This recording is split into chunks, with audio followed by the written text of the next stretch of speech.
Almost every human that exists, with a few very unfortunate margin of exceptions, has the capacity for speech and has a voice that they can use. And it's estimated that the average human says 860.3 million words in their lifetime, which is a lot.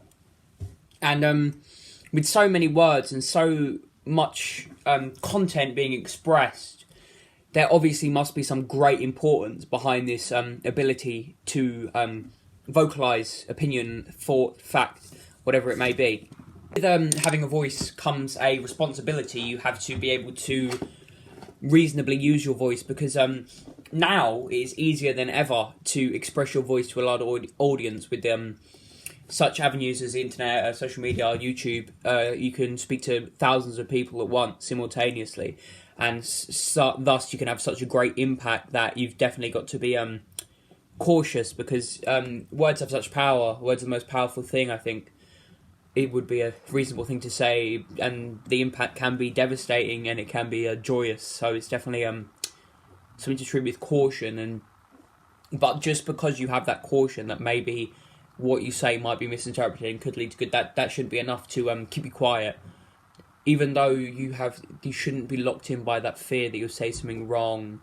You should say what you have to say, but make sure you weave it the right way, if that makes sense. I'm not going to spoil it in case any of you haven't read it, but in the Zoo in the Darkest Mind series, she's a good example of this, having a voice and not wanting to use it in case the fear of getting wrong. So if you've read that, you'll recognise what I'm saying. If not, read it. It's a very good series, or just look up like the Zoo's plotline, and you can see what I mean by this.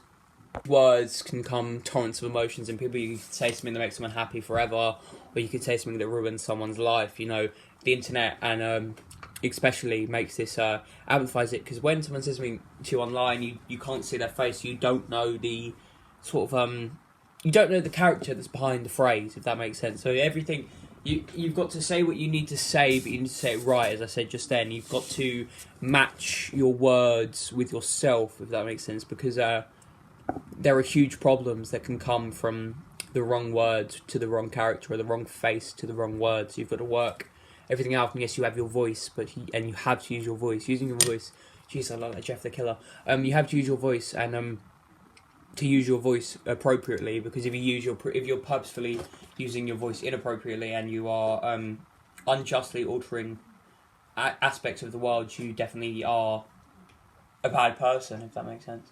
A few moments to just imagine what it would be like if you didn't have the capability to speak or communicate or express your ideas. Imagine being mute. Imagine not wanting to speak. Imagine having no tongue. Just think of the how different and difficult that would be. It's definitely unpleasant, and definitely very isolating feeling. Definitely very trapping. So surely we should recognise now that we're at such a liberty, and we have such freedom with this vast expressionism, that we must use it correctly, as I was saying. It feels necessary. Don't feel too shy to scream your sayings off the rooftops, as they say, but make sure not everything is meant to be said like that. And you might want to convince someone of a point, and yes, of course, it's reasonable to convince people of your point if they disagree and you think they'd be better off agreeing with your point, but not everyone's going to agree with every point. So just pick your battles and speak your truths, but don't push too far towards sort of the extremities of liberty speaking, if that makes sense. You don't want to go too far, because words are stronger than they appear. You say something and it means 10 times more than what it is blatantly. So just remember that. Don't forget to use your voice, but don't use your voice wrong.